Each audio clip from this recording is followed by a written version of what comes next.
तो दोस्तों वही हुआ जिसकी मुझे उम्मीद थी। क्योंकि हिंदुस्तान के कानून से तुम लोगों को उम्मीद हो सकती है, मुझे तो भाई साहब अठन्नी भर की भी उम्मीद नहीं थी, ना है और ना कभी होगी। क्योंकि मैंने कानून को बहुत ज्यादा नजदीक से देखा है। कानून जो है वो सिर्फ बिजनेसमैन और बड़े बड़े पॉलिटिशियंस का पालतू कुत्ता है। जब ये चाहे जिस मर्जी पे भुगवा सकते हैं, जब चाहे जिस मर्जी पे को कटवा सकते हैं। आपने देखा ही होगा बड़े बड़े पॉलिटिशियंस को, जिनके हाथ में सत्ता है भाई साहब, उन बड़े बड़े पॉलिटिशियंस को अपनी पार्टी में लाने के लिए या उनको नीचा गिराने के लिए उनको जेल भेज देते हैं। किसी बड़े पॉलिटिशियंस का बच्चा अगर कुछ गलत काम कर देता है, किसी का मर्डर कर दे, चाहे रेप कर दे, तो भाई साहब उसे वो छोड़ दिया जाता है। दोस्तों, सुशांत सिंह राजपूत के बारे में अब तक तो आप लोगों को पता चल ही गया होगा कि सीबीआई ने केस क्लोज कर दिया है, फाइल सुप्रीम कोर्ट में जमा कर दी है और कहा है कि भाई साहब उन्हें कोई भी लूप होल 4 साल की छानबीन के बाद, बहन के टकों ने 4 दिन भी काम नहीं करा होगा। 4 मिनट भी, अगर मैंने कहा था कि 4 मिनट भी अगर एक हवलदार भी ढंग से काम कर लेता ना, तो बता देता कि भाई साहब ये मर्डर रिपोर्ट, ये क्लियर कट मर्डर है, open and shut murder case है। उन्होंने भाई साहब कह रहे 4 साल हमने इसकी छानबीन करी, बहन के टके चार। पता नहीं कौन सी अपनी बुआ का नाच देख रहे वो फॉरेंसिक लैब में। आज तक मेरे मोबाइल में वो जांच खत्म नहीं हो रही है। वो बहन के टके मेरा मोबाइल तक तो छोड़ नहीं पाए। फॉरेंसिक में आज तक 4 साल से मेरे मोबाइल की जांच चल रही है। सोचो, ये हड हराम, ये सीबीआई वाले, ये सीबीआई है ही क्यों? मुझे तो यही समझ नहीं आ रही, सीबीआई है क्यों? क्योंकि जब पुलिस वालों को एक अमीर आदमी पैसा खिला चुका होता है ना, बहुत तगड़ा, और वो सोचते हैं कि यार हमें तो इसने इतना पैसा दे दिया, अब क्या करें, फिर आती है सीबीआई कि भैया अब तो तुम्हें अपना घर बार खेत खलिहान सब बेचना पड़ेगा, क्योंकि केस चला गया सीबीआई के हाथ में। आज तक कोई भी, जब से सीबीआई बनी आज तक के रिकॉर्ड में बता रहा हूं, एक भी केस ऐसा नहीं है जो फंसा हुआ था। सीबीआई ने जांच करी कि जो पुलिस ने कहा था, पुलिस के अगेंस्ट जाके सीबीआई ने बिल्कुल उसके विपरीत अपनी टिप्पणी दी कि असली सबूत ये है, पुलिस ने ये सारा खेल खेला था। आज तक के इतिहास में कह रहा हूं, एक तो केस कभी ऐसा हुआ होता कि, क्योंकि एट दी एंड क्या होता, फिर पुलिस पे सवाल उठते हैं कि पुलिस ने इतने साल क्या करा था। सीबीआई भी कुछ सालों बाद जो पुलिस ने कहा होता है ना, सीबीआई ने भी आज तक सिर्फ वही करा है कि वही आके वही जवाब देती है। क्योंकि प्यादे सारे इनके बैठे हुए ना, मैंने बताया ना, कानून बड़े बड़े पैसे वालों का एक पालतू कुत्ता है और कुछ नहीं है।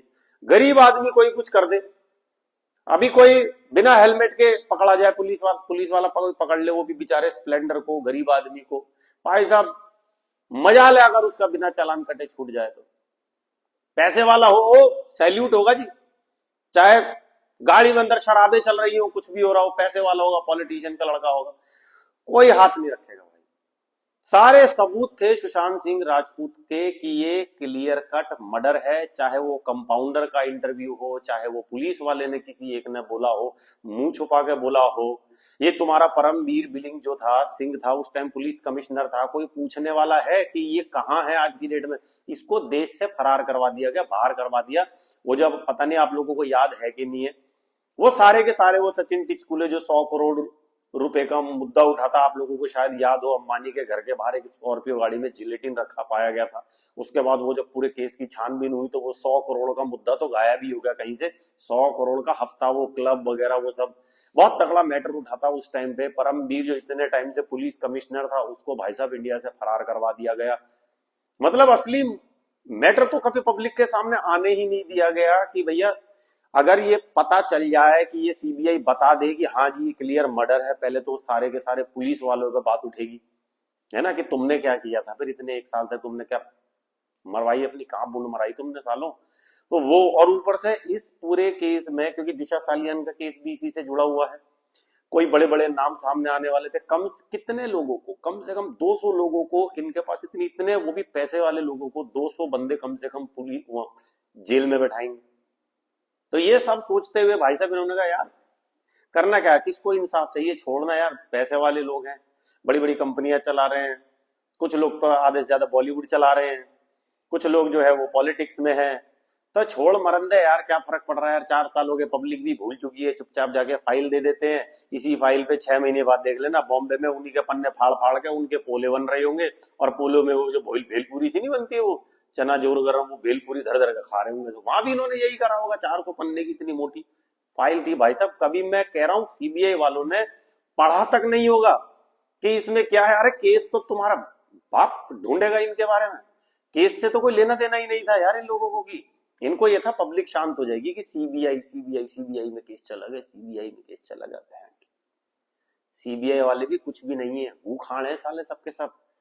इस देश से सीबीआई फीबीआई तो खत्म ही कर, कोई काम नहीं है, सच बता रहा हूँ सीबीआई का इस देश में कोई काम नहीं है। सू की सैलरी लेते हैं, ये कुछ नहीं है, ये सिर्फ सरकार का काम करते हैं। जिसके पीछे इनको दुश्मनी निकालनी होती है ना, सीबीआई छोड़ दो, सीबीआई छोड़ दो, ईडी छोड़ दो इनके पीछे, कि भाई सबूत तो तुम जाके इनके घर में प्लांट कर दोगे, कुछ नहीं है। सीबीआई ने, मैं रिकॉर्डेड बता रहा हूँ आप लोगों को, ये बात आप गूगल उठा के देख लेना, एक भी केस आज तक ऐसा नहीं है जो इन्होंने सॉल्व करा हो। जो पुलिस ने कहा साल 6 महीने बाद उठा के, हाँ हाँ सही था, ये बिल्कुल सही था, बिल्कुल सही कह रही थी यहाँ की, बस इनका यही काम है। अपने नीचे साइन कर देना, एक पेपर पे और लिख देना कि हाँ जो पुलिस ने करा था सही करा था। जहां जहां से रिपोर्ट आई थी, एम्स से रिपोर्ट आई थी सुशांत की, एम्स में रिपोर्ट भेजी गई थी। अरे वो कूपर हॉस्पिटल जो तुम्हारी बुआ का हॉस्पिटल खुला पड़ा है, डेड बॉडी वहां गई थी, वहां सारी जांच पड़ताल हुई थी। वहां के कंपाउंडर ने बताया था कि उसके सारे हाथ पैर टूटे हुए थे, यहाँ स्टन गन का निशान था, बेल्ट का निशान था, कुत्ते बेल्ट का, वो पतली वाली जो बेल्ट होती है ना, उसका बिल्कुल क्लियर निशान था। टी शर्ट की बाजू से, फुल बाजू की टी शर्ट थी, एक बाजू पंखे में बांधी, दूसरी बाजू गले पे लगा दी और लटक गए भाई साहब। और वो भी लटके भी नहीं, पैर ऊपर उठाए। सोच सकते हो, क्योंकि बेड के बीच में वो 6 फुट का बंदा था। अब क्या होता है, जैसे कुर्सी होती है, कुर्सी को धक्का मार दिया, पैर नीचे गिर गए, नहीं, उसने फंदा लगाया और बेड पे खड़ा हुआ और पैर ऊपर ऐसे उठा लिए यूं, और लटक रहा है, पैर ऐसे हाथ से पकड़ लिए। वाह अपनी निकम्मी औलादों को ये कहानी सुनाना सीबीआई वालों की, एक दफे को ऐसा हुआ था, तुम्हारी निकम्मी औलादे भी होंगी ना, वो भी अपना जूता उतार कर मारूंगी कि बहन के टके अपनी औलाद को ही चूतिया बना रहा। पहले तो तूने पब्लिक को चूतिया बनाया, अब तू हमें चूतिया, अपनी औलाद को चूतिया बना रहा, किसी और को भूली हुई बात जाके। यार ये ऐसी घटिया थ्योरी। खैर वैसे मुझे तो यकीन ही था कि आगे चल के इस केस का होना तो खैर यही है, क्योंकि इस देश में कानून का तो भाई यही हाल है भाई। इस देश में कानून का, अमीरों कानून बनाया ही अमीरों के लिए है कि 100 ये जो 100-150 बड़े बड़े परिवार है, इनका कोई बाल भी बाका ना कर सके कानून की आड़ में। ये किसी की भी चाहे गांड मार दे, किसी की भी गुण मार दे, वो चलेगा भाई साहब, लेकिन इनके ऊपर आंच नहीं आनी चाहिए बस खाली। एक भी मैंने आज तक अमीर आदमी नहीं देखा कभी किसी के पीछे, किसी को भी आज तक के इतिहास में कि ये अमीर आदमी को ऐसी सजा हुई बड़ी, या जिसने किसी का मर्डर किया हो, किसी ने किसी की रेप किया हो, किसी बड़े, इतने दुनिया जहां के पॉलिटिशियन है यार, उठा के देखो तुम, दुनिया भर के पॉलिटिशियन, पुलिस, इन सबको बाहर कर दिया जाता है। अभी मैं एक किसी एक जज के बारे में एक वीडियो देख रहा था कि उसके घर में आग लग गई, एक नोटों से भरा हुआ कमरा मिला। उसके बाद में क्या हुआ भाई साहब, उसके ऊपर जांच पड़ताल नहीं हुई, उसे उठा के बस उसका ट्रांसफर करके उसे कहीं बेंगलोर साइड में पता नहीं वहां कहीं उसका ट्रांसफर करके वहां भी उसे जज ही बना दिया गया। तो ये बड़े बड़े बहुत बड़े लेवल के जो लोग होते हैं ना यार, ये ऐसे ही होते हैं मेरे भाई। ये काम ही सारे बड़े पॉलिटिशियन, बड़े बिजनेसमैन इन लोगों के लिए करते। खैर अपने को तो वैसे भी मालूम ही था अगर यही होना, तो भाई मैं तो सबसे यही कहता हूं कि आप भी देखो, कुछ नहीं रखा, किससे लड़ते रहोगे, कितनों से लड़ोगे, कितने कानून वालों से लड़ोगे, बोलो लड़ेंगे हम तो ये करेंगे, हम तो इसी देश में रहेंगे। मेरे भाई जिंदगी इतनी सी है, 25-30 साल तो जिंदगी सेट करने में लग जाती है, नौकरी करेंगे, सब करेंगे, उसके बाद कुछ करेंगे, शादी करेंगे, ये करेंगे। बच्चों के लिए ये सेफ नहीं है भाई, ये देश बिल्कुल भी सेफ नहीं है। मैं तो बिल्कुल ही नहीं मान सकता कि मेरी बच्ची यहां से कहीं 6-7 बजे जा रही है अपने काम से, कोई मेरी 15-16 साल की अगर बच्ची है या मेरी बहन है वो जा रही, मैं तो बिल्कुल नहीं मान सकता ये सेफ है। मैं सच बता रहा हूँ, आप लोगों से भी हाथ जोड़ के विनती है, स्टूडेंट लोन भी मिल जाता है, सब कुछ चीजें भाई, अपने बच्चों को किसी अच्छी कंट्री में भेजो ये देश में। क्योंकि यार जिस देश का कानून ही इतना घटिया है ना, इतना बिका हुआ है कि एक पूरी दुनिया जिसके बारे में जानती है, सोचो छोटे मोटे लोगों के साथ तो कितना बुरा होता होगा। मैंने तो खुद अपने साथ देखा हुआ भाई, मैं तो बिना मतलब के 5 दिन का टॉर्चर जेल झेल का आ चुका हूं मैं तो। और मेरे जैसे तो ना जाने ऐसे कितने होता, महादेव का हाथ मेरे सर पे था कि मैं 5 दिन में बाहर आ गया, वरना इन लोगों का तो गेम प्लान था कि मेरे को बहुत लंबा भेजे। तो मैंने तो बहुत अंदर से तह तक जाके देखा, और मेरे घर में मेरे पिताजी पुलिस वाले रहे हैं भाई, मैंने कानून तो बहुत अच्छे से देखा। वो मुझे कहानी भी सुनाते हैं, बताते भी कि यार हमारे हाथ मजबूर रहते, क्या करें, या तो नौकरी करो या छोड़ दो, छोड़ के अपने घर, और घर अगर तुम वो क्या बोलते हैं, चश्मदीद कई केसों के क्या होते हैं, अगर वो भी बन जाते तो भी तुम्हारा जीना हराम कर देते। या तो ये देश छोड़ के, वो साफ बोलते कि भैया या तो देश छोड़ के चले जाओ, अगर तुम्हें जीना, वरना तो इन लोगों के इशारों पर तुम्हें काम करना ही पड़ेगा। वो तो बेचारे पुराने जमाने के सिपाही भर्ती थे, फिर बाद में चल के कभी इंस्पेक्टर रिटायर, उनसे ऊपर तो ना जाने कितनी पोस्ट होती है। वो कह रहे भाई आंख बंद करके कान बंद करके काम करना पड़ता है, ऑर्डर्स होते हैं, सब कुछ होता है, हम कुछ नहीं कर सकते भाई, वरना हमारी फैमिली बर्बाद हो जाए। तो ये तो मैंने अपने घर से देखा हुआ, और मैंने जो सामने जो जेल में जो फील किया, जो महसूस करा, वो भी बहुत ही अलग है भाई। तो इसलिए मैं तो भाई इस देश के कानून से कभी जीवन में कभी कुछ ऐसा मत करना, कसम से बता रहा हूँ, कि तुम लोगों को कभी कोई पुलिस वकील इनके चक्कर काटने पड़े। जितना ज्यादा हो सके बचो, और जितना ज्यादा हो सके भाई, तुम्हारी जिंदगी है, कोई तुम 200-250 साल 300 साल तो यहाँ रहने नहीं आए हो कि भाई मैं 30 साल लड़के पॉलिटिक्स में जाके इसको बिल्कुल बदल दूंगा, ऐसा नहीं होने वाला। छोड़ो, पढ़ाई लिखाई करो ढंग की, इस मुल्क से बाहर निकलो, अपनी भी जिंदगी अच्छी बनाओ, अपने बच्चों की भी जिंदगी अच्छी बनाओ, बाहर के मुल्क में तुम्हें नागरिकता भी मिल जाएगी, सब कुछ हो जाएगा धीरे धीरे, स्टूडेंट लोन मिलेगा बढ़िया, अपने बच्चों को भेजो, उनकी भी जिंदगी बनाओ। इस देश के भरोसे मत बैठे रहना मेरे भाई। यहाँ तो सिर्फ ये धर्म के नाम पे लड़वाते रहेंगे और कानून अपने हाथ में लेके रखेंगे, जब जिसका दिल आएगा उसका बलात्कार कर देंगे, जब जिसका दिल आएगा उसका इस तरीके से मर्डर कर देंगे। तो करने दो इन लोगों को यार, कोई बात नहीं, नहीं बनना बहुत अमीर बहुत बड़ा, नहीं मतलब गलत काम करके बड़े बने तो क्या बड़े बने यार, परमात्मा तो देख रहा है ना, ऊपर वाला होगा। अब भाई जो भी, अब यही कह सकते हैं एट दी एंड कि भाई जो भी होगा भोलेनाथ करेंगे इन लोगों के साथ जो भी करेंगे, और हो भी रहा है बहुतों के साथ गलत। इन लोगों को तो भैया शर्म आती नहीं है, एक ना एक दिन तो इनके साथ कभी ना कभी तो उसके दरबार में जब इनका सामना आमना होगा तो भाई इनको जवाब तो देना पड़ेगा, और उससे पहले यही ये लोग ना भुगत के जाएंगे। तुम देखते रहना, धीरे धीरे करके मैं तुम्हें लाइव एग्जांपल बता दूंगा, कितने सारे लोगों की तो बॉलीवुड की जिंदगी बर्बाद हो चुकी है। वो चल, अब तुम देखो एक भी नेपो किड जो है वो इतना हग रहा है, कोई ऑडियंस देखना ही नहीं चाहती। और सलमान खान का तो बुढ़ापा जो है इतना बड़ा बुरा होगा ना, इतना बुरा होगा ना, वो जवानी में जितने उसने कांड करे है ना, इससे खराब बुढ़ापा पूरे बॉलीवुड में शायद ही किसी को होगा। और कोई पता नहीं है कोई दिन की, किस दिन इसे लखवा भी मार जाए और बैठ जाए, उस दिन इसे पता चल जाएगा कि परमात्मा भी कुछ है, ऊपर से महादेव भी कुछ है, क्योंकि उनकी लाठी में ना भाई साहब आवाज नहीं होती है, लेकिन जब बरसेगी ना तो अच्छों की अकल ठिकाने लग जाएगी। तो मेरे दोस्तों, आप मुझे कमेंट करके जरूर बताना कि क्या कि ये आप लोगों को कितना इस पे यकीन है कि जो सीबीआई ने जो बोला है, सीबीआई ने जो फाइल जमा करी है कि ये सब कुछ ठीक है, रिया चक्रवर्ती को क्लीन चिट दे दी, सबके मोबाइल लैपटॉप वापस कर दिए, ये तुम्हारा जम मैं कौन बहन तुम्हारा जमा ही लग रहा हूँ भूतनी के, मेरी कब दोगे?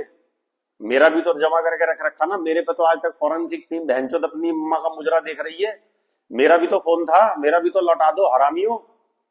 ऐसी गाली देता रहूंगा बेटा तुम सबको मैं, तुम कर लो, मैं नाम तो किसी का क्योंकि ले नहीं रहा आपकी बारी ऐसी, लेकिन गाली तुम्हें मैं हर वीडियो में ऐसी दूंगा। तुमने ये देश बर्बाद कर दिया मेरे भाई, और मैं इस बर्बाद देश में रहने के लिए भाई किसी को सलाह नहीं दूंगा।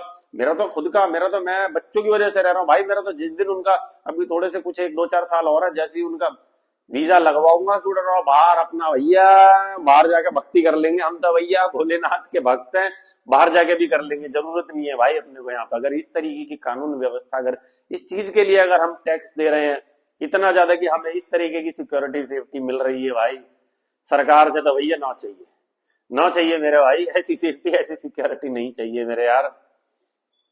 बाकी दोस्तों आप लोग अपना ख्याल रखें, परिवार का ख्याल रखें, कभी भी इनके चंगुल में फंसना मत दोस्तों। जितना हो सके अपने परिवार को इन सब चीजों से दूर रखें, उनकी सेफ्टी रखें, अपने परिवार वालों से बात करते रहे, अपनी बहन बेटी जो भी है उनसे अच्छे से बिहेव करें, उनके बारे में सब कुछ आप लोग पता रखें कि यार कहाँ जा रहे हैं क्या कर रहे हैं सब कुछ, क्योंकि जमाना बहुत खराब चल रहा है भाई। कल कला को कुछ गलत हो जाता है तुम कानून के पास जाओगे। अभी मैंने एक खबर सुनी, बेंगलोर में एक बच्ची का रेप हो गया था, वो एक पुलिस वाले के पास गई होगी, उससे भाई साहब ये बच्ची तो नहीं थी, अगर लेडी थी, उसका रेप हो गया। पुलिस वाले ने होटल में बुला के उसका खुद से दोबारा रेप किया। पुलिस वालों से ज्यादा बड़ा ये वर्दी पहने हुए क्रिमिनल है भाई सारे के सारे। अब नहीं यकीन आ रहा आप लोगों को, कभी छोटा मोटा कुछ हो जाए ना पता चल जाएगा आप लोगों को भाई, ये वर्दी पहने हुए क्रिमिनल्स हैं सारे के सारे। तो भाई कानून की तो हेल्प जितना हो सके ना लो, जितना हो सके खुद सॉल्व करने की कोशिश करो अपनी प्रॉब्लम जो होती है। इनके पास कभी ना जाना, ना वकील के पास जाना और ना इनके पास जाना। अपना हेल्दी रहो, घर के एक बंदे को तो मुस्टंडा बनाओ, हर इंसान जिम जाए ताकि आप खुद को अपने आप को प्रोटेक्ट कर सको। सारे लोग जाओ, अरे थोड़ा कम कमा लोगे यार, 1 घंटा कम जॉब कर लोगे क्या हो जाएगा, लेकिन भाई हष्ट पुष्ट रहोगे, अपनी फैमिली को प्रोटेक्ट कर सकोगे आप। उसके बाद निकल जाना आराम से देश छोड़ के, खुशहाल जिंदगी जियो मेरे भाई। कुछ नहीं रखा भाई इन पॉलिटिशियंस के साथ रह के, कुछ नहीं रखा, इस देश में कुछ नहीं मिलने वाला मेरे यार। बाकी दोस्तों, जितने मेरे को बड़ी, आप मेरी आवाज से भी समझ तो गए होंगे यार, मुझे भी बड़ा दुख तो बहुत लग रहा है कि यार देखो हुआ तो गलत ही है, पहले मर्डर भी हो गया और उसके बाद में कितनी भी रिपोर्ट बना के भेज लो कि भाई इसने सुसाइड करा, पूरी दुनिया जानती है कि मर्डर है तो है, तुम कर लो। अब तुम इस चीज को साबित करके दिखा दो कि ये सुसाइड था, तुम दे दो झूठी रूप, पब्लिक कौन सा माने बैठी है? पब्लिक ने मान लिया? नहीं मानेगी ना। बस यही है कि ना तुम्हारी औकात दिख गई पब्लिक को कि इस दुनिया में, ये भी सही हुआ कि दुनिया में ये तो पता चल गया ना तो यहाँ पे सारा कानून कैसा है और क्या तो सीबीआई है, पुख्ता सबूत है ये इस टाइम पे पूरी दुनिया में। तो मैं इसीलिए आप लोगों से चाहता हूं कि बच्चे बच्चे तक वीडियो ये शेयर करो ताकि सबको ये पता चले कि हमारे देश का कानून हो, सीबीआई हो, किस लेवल की हराम है, किस लेवल पे इतनी लीचड़ कीचड़ टट्टी इतनी घटिया है भाई साहब। गुस्सा आ रहा है, बहुत बहुत गाली देने का दिल कर रहा है, लेकिन यार फायदा क्या? अब तो हो गया, चिड़िया चुग गई खेत, अब क्या कर सकते हैं। तो इसलिए मेरे दोस्तों, ये केस तो आज से यही बंद हुआ, लेकिन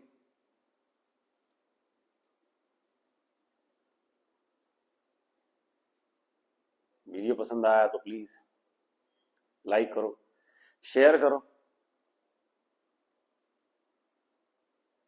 कुछ बचा ही नहीं है यार बोलने के लिए। शेयर करोगे तो भी ठीक है, नहीं करोगे तो भी ठीक है, लेकिन मैं चाहता हूं हर इंसान ना बस खुद ही सेल्फ मेड हो यार, अपने आप को प्रोटेक्ट करे, किसी चूती के भरोसे ना बैठ रहे कि मेरे मेरे मैं तो, मुझे कोई प्रॉब्लम होगी तो मैं तो कानून के पास जाऊंगा। ये चूतियागिरी मत करना कभी यार, कोई आपकी हेल्प नहीं करेगा, आप खुद ही अपनी हेल्प कर सकते हो। Thank you so much, love you all, जय हिंद।